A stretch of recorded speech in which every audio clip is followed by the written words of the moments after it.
Today I'm sharing one of my favorite recipes for Thanksgiving and the holidays. Let's get into it.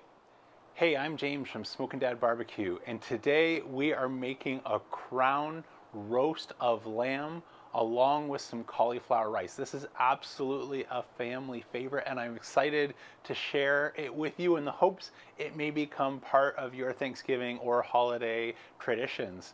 The first order of business, though, before I fill you in all the details, is actually to get a fire going. And so I wanted to clean out my basket, add in some fresh Jealous Devil, that's what I'm using with today, and get a nice hot fire going in the center. And so to accomplish that in a matter of no time, I'm using my Grill Blazer grill gun and concentrating that flame right down in the center until I see those coals start to ash over. Within quick proximity of doing that, I drop my soapstone on the lowest position of the divide and conquer rack along with another deflector. But that's it. We're just going to leave this with the bottom vent open and the top dome open. And that's because we want to get some heat into our soapstone for a sear without putting the entire grill into inferno mode, since the game plan is to get a bit of color on this lamb and then go to an indirect cook for the rest of the cook. And so I found one of the best ways to do that, if you're searing first and then going low and slow, is to leave the dome open when you're lighting it, since once we close it all up, that cool upper ceramics will soak up some of that excess heat and help us stabilize at a more reasonable temperature for our indirect cook. So now that we've got our fire going and getting that soapstone roaring hot, we can get to work on prepping everything else we're going to need for today's cook. And so the first thing I want to tackle is my finishing sauce. And so this is a very aromatic, fresh, with a hit of citrus that's just going to give this lamb a pop. I like to use something with a little bit of acid, a little bit of citrus vibe in it to help cut through some of the fat and rich flavors that we're going to be building in our lamb. So to get started, we're going to dice up some cilantro, parsley. I've got a little bit of fresh oregano. We're going to dice this along with some dill down to its pre-minced so we can mix it up really nice in our food processor.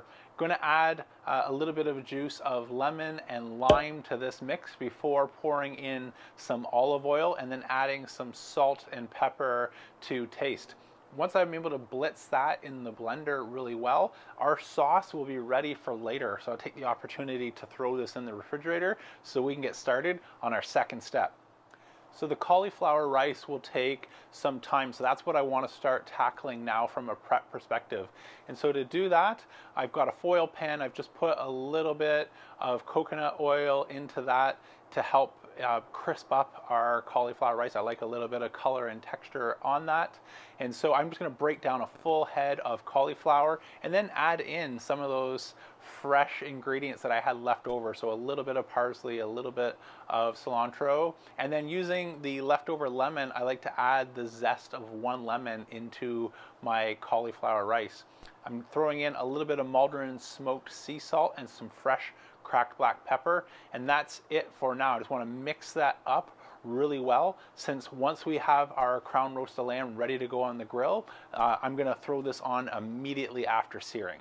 Next, I'm just going to mix up a little bit of sear sauce. If you haven't heard that term before, it's usually a fat-based sauce that'll just help get a little bit of a crust on our lamb. Since we're going to be cooking indirect, we're not going to get any of that Maillard reaction in the indirect temperatures, as this will be a relatively quick cook, maybe about 30 minutes indirect. And so to do this, I just like to add a little bit of mayo, some salt, some pepper, some garlic powder, and some red wine vinegar, and mix that up.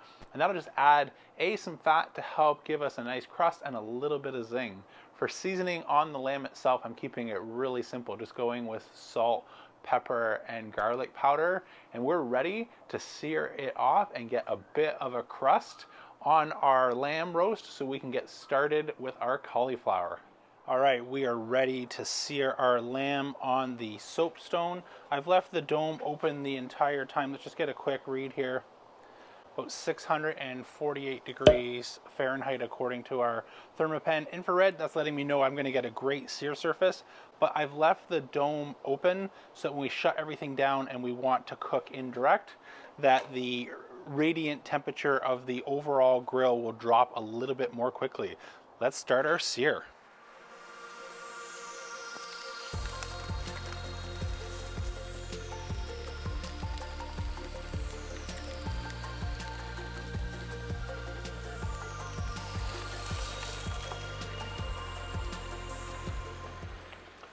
So that looks good. Let's get that back over the board so we can turn it into our crown. So before we dress up our lamb into the crown is a good time now to get our cauliflower on, so this will take a bit more time.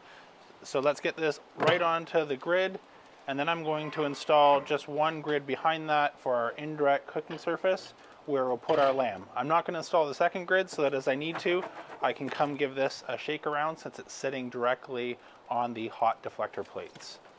Let's close our dome and start to adjust our vents. Okay, temps will rise quickly since we've just closed the dome with all that heat. Let's close our control tower top.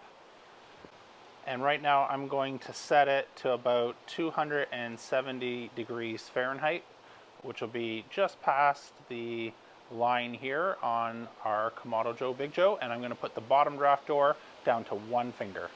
So now that we've got some color on our crown roast of lamb, let's tie it together. We're going to start placing them upside down, bones together, and we're going to tie these 2 bones to each other, and then we'll bring it together and do the other side.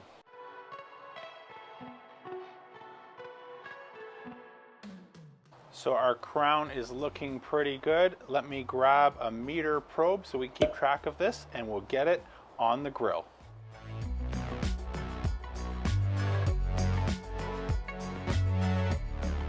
Give our cauliflower a shake here.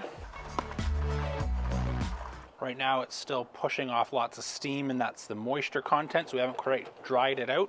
I may add a little bit more spray if we need to, just to prevent things from burning and crisping, but right now that's looking pretty good for our cauliflower rice. Get that back on. Let me grab the lamb. That looks good. Let's close it up. So our crown roast of lamb, according to the meter, says it's going to be done in about 5 minutes. So since this will all happen fairly quickly, let me just give you the game plan. So once it hits its internal temperature of 125 degrees Fahrenheit, that's what I set it for today's cook, we'll get that off onto a cutting board and let it rest. We'll give the cauliflower, depending if it needs a few more minutes, just let it hang out. Mostly though, this is just to keep it warm. I'm going to rest the crown roast of lamb for about 10-15 minutes, let that cool down and start to redistribute some of the juices. Then we'll be ready to bring out our sauce, plate it up, and jump in for our taste test. All right, the meter alarm has gone off, letting us know that our crown roast of lamb is ready to rest. So I'm just going to transfer this over to our cutting board. All right, the wait is over. Our rest is finished, so I can bring you nice and close. We'll carve this open and start to build our plate. I pulled out our sauce from the refrigerator. We've got our cauliflower and a little bit of finishing salt if we want. Let's dig into it. So the first thing I'm going to do is just get a bit of a base of our cauliflower rice. We can put some lamb on top of that. Looks good. Let's carve in here.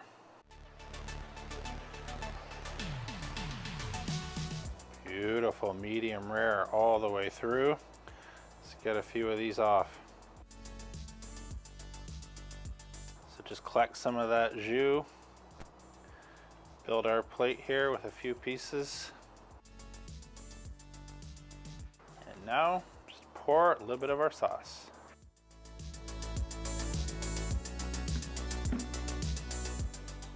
This looks and smells amazing. Let's start with the cauliflower rice under here. Just tell you how that tastes. No taste of cauliflower whatsoever. We're just getting just a perfect blend of tender with a little bit of crisp, and our aromatics and lemon is coming through. Cauliflower is incredibly absorbent of any ingredients that you add. It sort of changes character to whatever other ingredients it's with, so you can really set it to tailor up your food. Now this is meant to be paired with the lamb, but let's dig into the lamb and then combine them together and see how it all works. That pairs beautifully.